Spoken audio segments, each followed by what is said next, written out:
ഹനുമാനും വാനരന്മാരും ചേർന്ന് സീതയെ രക്ഷിക്കാൻ വേണ്ടി ശ്രീലങ്കയിലേക്ക് പോകാൻ ഒരു പാലം പണിതതിന്റെ കഥയൊക്കെ നിങ്ങൾക്കറിയാമല്ലോ അല്ലേ?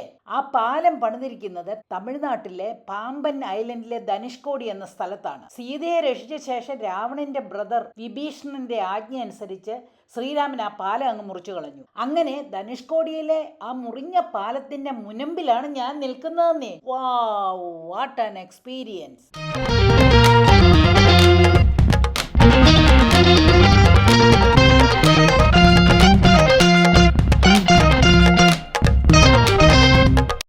ഹായ് ഗായ്സ്, എല്ലാവർക്കും നമസ്കാരം. ഞാനും ഹസ്ബൻഡും കൂടി കുറ്റാലത്തെ വെള്ളച്ചാട്ടമൊക്കെ കണ്ടിട്ട് ഒരു ദിവസം അവിടെ താമസിച്ച ശേഷം നേരെ വിട്ടത് ധനുഷ്കോടിയിലേക്കാണ്.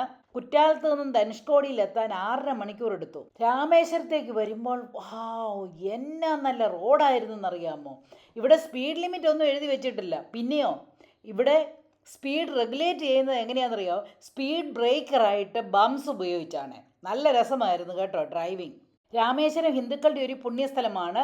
ലക്ഷോപിലക്ഷം ആൾക്കാരാണ് ഇവിടെ ദിവസവും പിൽഗ്രിമേജ് നടത്തുന്നത്. ഈ രാമേശ്വരം സ്ഥിതി ചെയ്യുന്നത് തമിഴ്നാട്ടിലെ പാമ്പൻ ഐലൻഡിലാണ്. രാമേശ്വരം എന്ന് കേൾക്കുമ്പോൾ അഹിന്ദുക്കളൊക്കെ അവിടെ പോകാനൊന്നും മടിക്കും. നിങ്ങൾക്ക് ആ ക്ഷേത്രമൊക്കെ കാണണമെങ്കിൽ മാത്രം അവിടെ പോയാൽ മതി കേട്ടോ.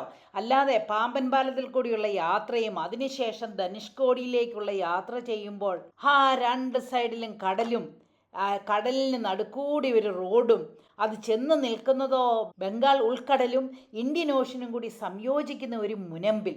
ഇത്രയും കാണുമ്പോൾ തന്നെ നമ്മുടെ യാത്രയുടെ സാക്ഷാത്കാരമായി. അപ്പോൾ ഞങ്ങൾ ധനുഷ്കോടിയിൽ വരെ വന്നപ്പോൾ കണ്ട കാഴ്ചയൊക്കെ ഒന്ന് പറയാം കേട്ടോ. പാമ്പൻ ഐലൻഡിനെ തമിഴ്നാട് മെയിൻലാൻഡിനോട് യോജിപ്പിക്കുന്ന പാലമാണ് ഈ പാമ്പൻ പാലം. ഈ പാമ്പൻ പാലത്തിനെ പറ്റിയൊക്കെ നമ്മൾ ചെറുതായിരിക്കുമ്പോൾ തന്നെ സിമെന്റിന്റെ പരസ്യത്തിലൊക്കെ കേട്ടിട്ടുണ്ടല്ലേ, പാമ്പൻ പാലത്തിന്റെ കരുത്തിനെ പറ്റിയൊക്കെ. അങ്ങനെ ഞങ്ങൾ ആ കരുത്തൻ പാമ്പൻ പാലത്തിലേക്ക് കയറുകയാണ്. ഈ പാലത്തിന് 2.2 കിലോമീറ്റർ നീളമുണ്ട്. തമിഴ്നാട്ടിൽ നിന്നും പാമ്പൻ ഐലൻഡിലേക്ക് കരമാർഗം പോകാനുള്ള ഏക മാർഗം ഈ ബ്രിഡ്ജ് തന്നെയാണ്. ഈ പാമ്പൻ ബ്രിഡ്ജ് പുതിയ പാലമാണ്. ഇത് 1988 ഗതാഗതത്തിന് തുറന്നു കൊടുത്തത്. ആദ്യത്തെ പാമ്പൻ പാലം 1914 പ്രവർത്തനം ആരംഭിച്ചത്. ആ പാലം ഒരു റെയിൽവേ ബ്രിഡ്ജായിരുന്നു. പ്രത്യേകമായി ശ്രീലങ്കയുമായിട്ടുള്ള വാണിജ്യത്തിന് വേണ്ടി ബ്രിട്ടീഷുകാർ നിർമ്മിച്ചതാണിത്. 1964 ഡിസംബർ 22 ഒരു കൊടുങ്കാറ്റ് ആഞ്ഞടിച്ചതിനെ തുടർന്ന് ഈ പാലം തകർന്നുപോയി. പുതിയ പാലം മാർച്ച് 25 തുറക്കുമെന്നാണ് കേൾക്കുന്നത്. ഇതിന്റെ രസം എന്താണെന്നറിയാമോ? ഈ പാലത്തെ കൂടിയുള്ള യാത്ര, രണ്ട് സൈഡിലും കടലുകൾ, അതോ നീലയും ഇളം പച്ച നിറവും കലർന്ന വെള്ളത്തിന് അപാര ഭംഗി തന്നെ. പിന്നത്തെ ഈ പാലത്തിൽ കൂടി വരുമ്പോൾ ലെഫ്റ്റ് സൈഡിലോട്ടൊന്ന് നോക്കിയാൽ അറിയാം, ഇതിന് പാരലായിട്ടുള്ള ഒരു റെയിൽവേ ബ്രിഡ്ജ്. ആ റെയിൽവേ ബ്രിഡ്ജ് 1964 തകർന്നു പോയതിന് ശേഷം അതിപ്പോൾ നിർമ്മിച്ചിട്ടുണ്ട്. അതുപോലെ തന്നെ ലെഫ്റ്റ് സൈഡിൽ കാണുന്ന വലിയൊരു ഗേറ്റ് പോലെ കാണുന്നുണ്ട്. അത് ഒരു സീസർ ബ്രിഡ്ജാണ്. എന്ന് പറഞ്ഞെന്നാൽ കപ്പലൊക്കെ അതുവഴി പോകുമ്പോഴേ ഈ ബ്രിഡ്ജ് നേരെ മുകളിലോട്ട് പൊങ്ങിപ്പോകും. അപ്പോൾ കപ്പലിനൊക്കെ യഥേഷ്ടം ഇതുവഴി കടന്നു പോകാനായിട്ട് സാധിക്കും. ഈ ബ്രിഡ്ജ് അടുത്ത മാസം തന്നെ തുറന്ന് പ്രവർത്തിക്കുമെന്നാണ് കേൾക്കുന്നത്. അങ്ങനെ പാലം രാമേശ്വരത്തോട് അടുത്തപ്പോൾ രണ്ടും കൽപ്പിച്ച് ഞാനൊന്ന് വണ്ടി നിർത്തി. ഞാൻ അങ്ങനെ പാമ്പൻ പാലത്തിൽ നിന്ന് നോക്കിയപ്പോൾ ഇതാണ് കാണുന്നത്. ഞങ്ങൾ വന്ന ആ പാലം തൊട്ടടുത്ത് പാരലായി കിടക്കുന്ന പാമ്പൻ റെയിൽവേ ബ്രിഡ്ജും സീസർ ബ്രിഡ്ജും.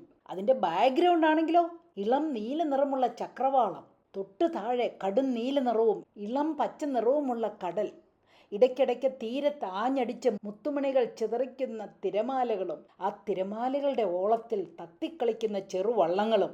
ഈ വള്ളങ്ങളൊക്കെ മത്സ്യബന്ധനത്തിനുള്ളതാണെന്നാണ് തോന്നുന്നത്. എൻ്റെ പൊന്നെ, ഇവിടുന്ന് കയറിപ്പോരാനേ തോന്നിയില്ല. ഭയങ്കര വെയിലായിരുന്നു. എന്നാൽ പോലും ഞാൻ അവിടെ കുറേ നേരം അവിടെ അങ്ങനെ തന്നെ അങ്ങ് നിന്നു. ഇതിൻ്റെ ഒറിജിനൽ ഭംഗിയൊന്നും എൻ്റെ ഈ ക്യാമറ കണ്ണുകൾക്ക് പകർത്താൻ സാധിച്ചില്ലല്ലോ എന്നതായിരുന്നു എൻ്റെ വിഷമം. പിന്നെ കണ്ടോ, ഒരു വാല് പോലത്തെ ഒരു ഐലൻഡ്, അതാണ് പാമ്പൻ ഐലൻഡ്. അവിടെയാണ് രാമേശ്വരവും ധനുഷ്കോടിയും ഒക്കെ. പോലീസിനെ പേടിച്ചിട്ടാണ്, അല്ലെങ്കിൽ ഞാൻ അവിടെ കുറേ നേരം കൂടി നിന്നേനെ. ശരിക്കും പറഞ്ഞാൽ ഇതിനകത്തൂടെ പോകുമ്പോൾ നമ്മൾ എങ്ങോട്ടാണ് പോകുന്നതെന്നൊരു ശൂന്യാകാശത്തിൽ കൂടെ പോകുന്ന പോലെയുള്ളൊരു പ്രതീതിയാണ്. കാരണം വേറൊന്നും ഇല്ല, എങ്ങോട്ട് നോക്കിയാലും നീല നിറം മാത്രം. അങ്ങനെ പാലം കയറി വരുന്നത് രാമേശ്വരത്തേക്കാണ്. ഇതാണ് രാമേശ്വരം. ഇത് മുഴുവനും ഒന്ന് കാണണമെങ്കിൽ 2 ദിവസമെങ്കിലും ഇവിടെ നിന്നാലേ സാധിക്കത്തുള്ളൂ. ഹിന്ദുക്കളുടെ പുണ്യക്ഷേത്രങ്ങളുടെ ഒരു നാടാണല്ലോ രാമേശ്വരം. ശരിക്കും കണ്ടാൽ എന്നാ ഭംഗിയായില്ലേ. ഇവിടെ നിന്ന് 24 കിലോമീറ്റർ ദൂരെയാണ് ധനുഷ്കോടി. അങ്ങോട്ടുള്ള യാത്ര അതിമനോഹരമാണ്. ഒരൊറ്റ വഴി, 2 സൈഡിലും കടൽ. വഴിയോരത്താണ് ചിലയിടങ്ങളിലൊക്കെ ചെറിയ കാടുകളും ചിലയിടത്ത് പൈൻ വൃക്ഷങ്ങളും ഒക്കെ ഉണ്ടായിരുന്നു. പണ്ട് ഇവിടെ ജനവാസം ഉണ്ടായിരുന്നതാണ്. 1964 ഡിസംബർ 22-ന് ഒരു കൊടുങ്കാറ്റടിച്ചു. അതേ തുടർന്ന് 1800 ആൾക്കാരാണ് മരണമടഞ്ഞത്. ഒരു ട്രെയിനും ഉണ്ടായിരുന്നു. ആ ട്രെയിനിലുണ്ടായിരുന്ന മുഴുവൻ ആൾക്കാരും മരിച്ചുപോയി. അതിനുശേഷം അവിടെ ആരും താമസിക്കുന്നില്ല. തമിഴ്നാട് ഗവൺമെൻറ് ഇതിനെ ഒരു ഗോസ്റ്റ് ലാൻഡായിട്ട് പ്രഖ്യാപിക്കുകയും ചെയ്തു. അതുകൊണ്ട് ഇപ്പോൾ അവിടെ ആരും താമസമില്ല. ചെറിയ കുടിലുകൾ മാത്രം അവിടെ കാണാം. മുക്കുവന്മാരൊക്കെ എന്നതിലൊക്കെ വിൽക്കാൻ, കാരണം ഇത് ഭയങ്കര ഒരു ടൂറിസ്റ്റ് സെൻ്ററാണ്. അപ്പോൾ ആളുകളൊക്കെ വരുമ്പോൾ സാധനങ്ങളൊക്കെ വിൽക്കുന്നതിനും ഒക്കെ ആയിട്ട് ചെറിയ കുടിലുകൾ പോലെ നമുക്ക് 2-3 കാണാം. ശരിക്കും പറയുകയാണേ, ഇതിലൂടെ ഡ്രൈവ് ചെയ്യാൻ എന്നെ രസമാണെന്നറിയാമോ.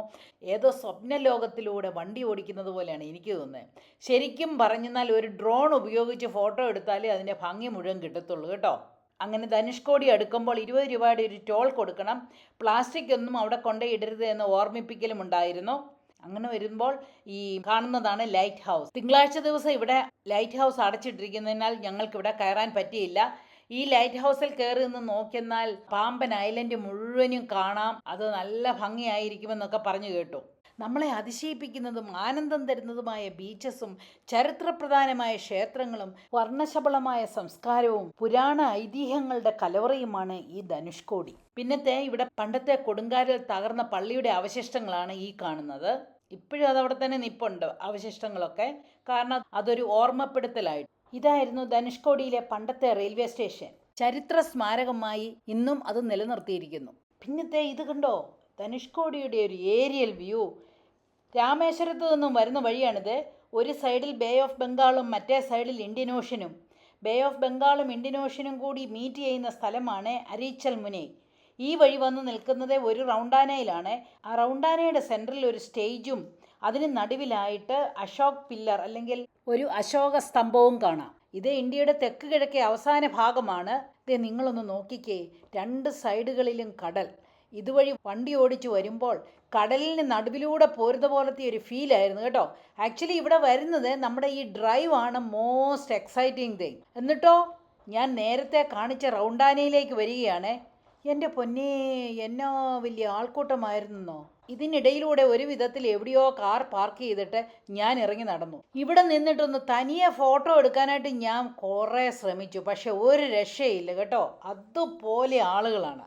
അങ്ങനെ ഞാൻ ബേ ഓഫ് ബംഗാളും ഇന്ത്യൻ ഓഷനും കൂടി കൂട്ടിമുട്ടുന്ന സ്ഥലം എന്ന് പറഞ്ഞെന്നാൽ അരീച്ചൽ മുനമ്പിലാണ് നിൽക്കുന്നത്. ആ റൗണ്ടാനയുടെ പുറകിലുള്ള കരിങ്കൽക്കുനിയുടെ മുകളിൽ വാവ് എന്നല്ലാതെ ഒന്നും എനിക്ക് പറയാനില്ല. ഈ കടലിന് അപാര ഭംഗി തന്നെ. പിന്നെ നോക്കിക്കേ, ഇതാണ് രാമസേതു അല്ലെങ്കിൽ ശ്രീരാമൻ്റെ പാലം. ഇവിടെ നിന്നുമാണ് ശ്രീലങ്കയിലേക്ക് വാനരന്മാർ പാലമുണ്ടാക്കിയതും അതുവഴി പോയാണ് ശ്രീരാമനും സംഘവും സീതയെ രക്ഷിച്ചതുമൊക്കെ. വാവ്! അങ്ങനെ പുരാണ ഇതിഹാസത്തിലുള്ള രാമസേതുവിൽ നിൽക്കുമ്പോഴത്തെ ആ ഒരു ഫീലുണ്ടല്ലോ, പറഞ്ഞറിയിക്കാൻ വയ്യ. ഇവിടെ നിന്ന് നോക്കിയാൽ നമുക്ക് ശരിക്കും ശ്രീലങ്ക കാണാം കേട്ടോ. ഞാൻ സൂം ചെയ്ത് കാണിക്കാം. നല്ല ക്ലിയർ സ്കൈ ആണെങ്കിൽ ഇതിലും ഭംഗിയായിട്ട് കാണാൻ സാധിക്കുമെന്നാണ് പറയുന്നത്. റോഡിൻ്റെ 2 സൈഡിൽ ഇഷ്ടം പോലെ ബീച്ചുകളുണ്ടായിരുന്നു കേട്ടോ. ആളുകളൊക്കെ ഈ ബീച്ചുകളിൽ ഇറങ്ങുന്നത് ഞങ്ങൾ കണ്ടു. പിന്നെ ഇവിടുത്തെ ഒരു കാര്യം എന്താണെന്ന് വെച്ചെന്നാൽ വൈകുന്നേരം 5 മണിയാകുമ്പോൾ ധനുഷ്കോടിയിലെ ഗേറ്റ് അടയ്ക്കും. അപ്പോൾ അതിന് മുമ്പ് ഇവിടെ നിന്നും മടങ്ങണം. ആളുകളുടെ സേഫ്റ്റിയെ ഓർത്താണ് ഇങ്ങനെ ചെയ്തിരിക്കുന്നത്. കാരണം അവിടെ നല്ല വൈകുന്നേരം ആകുമ്പോൾ അത്ര സേഫ് ആയിട്ടുള്ള ഏരിയ ഇല്ല. അതുകൊണ്ട് നമുക്കിവിടെ നിന്നാൽ ഈ സൂര്യാസ്തമയം ഒന്നും കാണാനായിട്ടൊന്നും പറ്റുമല്ല. അതിന് മുമ്പേ നമ്മൾ തിരിച്ചു പോരണം. പിന്നത്തെ കണ്ടോ ഈ റാ പോലത്തെ ഒരു മുനമ്പ്. ഇവിടെ നോക്കിയാൽ എന്നാ ഭംഗിയാ അതില്ലേ. കടലിനകത്തോട്ട് വെള്ളത്തിനകത്തോട്ടാണ്. നമുക്ക് അത്രയ്ക്കും അങ്ങ് ഇറങ്ങി ചെല്ലാനായിട്ട് സാധിക്കും. ഇവിടെ തിരകളുടെ ശക്തി കൂടുതലായതിനാൽ ആളുകളെ അങ്ങോട്ട് ഇറക്കാൻ സമ്മതിക്കത്തില്ല. ഇവിടെ ഒരു കയറൊക്കെ വലിച്ചു കെട്ടി വെച്ചിട്ടുണ്ട്. ഞാനും അവിടെ ഒന്ന് ഇറങ്ങി. എന്നാൽ ആ വെള്ളത്തിനകത്തോട്ട് ഇച്ചിരി ഒന്ന് ഇറങ്ങാമെന്ന് വിചാരിച്ചു കഴിഞ്ഞപ്പോഴത്തേന് അവിടെ കോസ്റ്റ് ഗാർഡൊക്കെ നിന്നുകൊണ്ട് ഭയങ്കരമായിട്ട് ദേഷ്യപ്പെടുകയാണ്. അതുകൊണ്ട് അതിനകത്ത് ഇറങ്ങാൻ തോന്നിയില്ല. കൂടാതെ ഈ വെള്ളം അത്ര ക്ലിയർ അല്ല, അപ്പടി എക്കലാണെന്ന് തോന്നുന്നു. പൈൻ വൃക്ഷങ്ങളുടെ ഇലകളുടെ മുറികളാണെന്ന് തോന്നുന്നു. ഇങ്ങനെ വന്ന് കരയ്ക്കടിയുന്നുണ്ട്. അതുകൊണ്ട് നമ്മൾക്ക് ഈ വെള്ളത്തിൽ ഇറങ്ങിയാൽ തന്നെ ഒന്ന് ചാടാനൊന്നും തോന്നത്തില്ല. ഒരു ക്ലിയർ അല്ലേ വെള്ളം. അങ്ങനെ ഞങ്ങളൊരു 4:45 മണിയോടെ തിരിച്ചു പോന്നു. ശരിക്കൊന്നും കാണാൻ പറ്റിയില്ല. അതുകൊണ്ട് ഞങ്ങൾ എന്നാടുത്തറിയാം, പിറ്റേ ദിവസം രാവിലെ വീണ്ടും അവിടേക്ക് പോയി. അപ്പോഴും കുറച്ച് ആൾക്കാരൊക്കെ ഉണ്ടായിരുന്നു. എങ്കിലും ഞങ്ങൾക്ക് 2 ഫോട്ടോ എടുക്കാനും ഈ റൗണ്ട് അബൌട്ടിനെ ചുറ്റി പോരാനും യഥേഷ്ടം സാധിച്ചു. ശരിക്കും കേട്ടോ, ഇവിടെ വന്നിരുന്നേച്ച് നമുക്ക് കുറേ നേരം ഇവിടെ അങ്ങ് ഇരിക്കാനായിട്ട് നല്ല രസമാണ്. പിന്നെ വലിയ ഒരു വേനലിൻ്റെ സമയമായതുകൊണ്ടുള്ള ബുദ്ധിമുട്ടേ ഉള്ളൂ. ചൂടല്ലേ, ചൂടായതുകൊണ്ടുള്ള ഒരു ബുദ്ധിമുട്ട് മാത്രമേ ഉള്ളൂ. അപ്പം വെതറൊക്കെ നോക്കിയൊന്ന് വന്നാൽ നല്ലതായിരിക്കും. അങ്ങനെ ഞങ്ങൾക്ക് ഇവിടെ കുറേ നേരം ഇരിക്കാനൊക്കെ പറ്റി കേട്ടോ. ഭയങ്കര സന്തോഷമായിപ്പോയി. ഹസ്ബൻഡിനാണേലും കടലിനോട് ഇത്രയും അടുത്ത് വന്നിരിക്കാനൊക്കെ പറ്റിയത് ഓർത്തപ്പോൾ വളരെ സന്തോഷം തോന്നി. അത് കഴിഞ്ഞേച്ച് ഞങ്ങൾ തിരിച്ചു പോരുമ്പോൾ ഉണ്ടല്ലോ, കോദണ്ഡരാമർ ടെമ്പിളിലും പോയി. ഈ വഴിയുള്ള ഡ്രൈവാണ്, എന്നാ രസമായിരുന്നു എന്നറിയാമോ. കടലേതാ ആകാശമേതാ എന്ന് തിരിച്ചറിയാൻ വിഷമമായിരുന്നു. എല്ലാം നീലമയം. ഒരു റോഡുണ്ട്, രണ്ട് സൈഡിലും നീല നിറമുള്ള വെള്ളവും. നിങ്ങൾ നോക്കിയ വല്ലതും മനസ്സിലായോ? എനിക്ക് തോന്നി എന്നാന്നറിയാമോ, നമ്മൾ ഈ വീഡിയോ ഗെയിം ഒക്കെ കളിക്കുന്ന പോലെ ഒരു ഫീലാണ് തോന്നിയത് കേട്ടോ. വീഡിയോ ഗെയിം കളിക്കുമ്പോഴേ നമ്മളിങ്ങനെ പറപ്പിച്ച് വിടുകയല്ലേ, അതുപോലെയുള്ളൊരു ഫീലാണ് എനിക്ക് തോന്നിയത് ഇതിലൂടെ ഡ്രൈവ് ചെയ്യുമ്പോൾ. സത്യം പറയുവാണേ, ഇതിലൂടെ ഒന്ന് ഡ്രൈവ് ചെയ്യാൻ വേണ്ടി മാത്രമായിട്ടാണെങ്കിലും ഇവിടെ ഒന്ന് വരേണ്ടതാണെന്ന് ഞാൻ പറയത്തുള്ളൂ. നിങ്ങളൊന്ന് നോക്കിക്കേ, ഇവിടെ നോക്കിയിട്ട് വല്ലതും മനസ്സിലായോ? രണ്ട് സൈഡിലും നീല നിറം, മിന്നെ നോക്കിയാന്നാലും നീല നിറം, ചക്രവാളത്തിനും നീല നിറം, അതുപോലെ തന്നെ രണ്ട് സൈഡിലും നീല നിറം, നടുക്കൂടി ഒരു റോഡും സൈഡ് റെയിലും ഉണ്ട്. അതുകൊണ്ട് നമ്മൾ അങ്ങോട്ട് നേരെ അങ്ങ് ഡ്രൈവ് ചെയ്ത് പോകാം. ഇവിടെയും ധാരാളം ആൾക്കാരുണ്ടായിരുന്നു കേട്ടോ.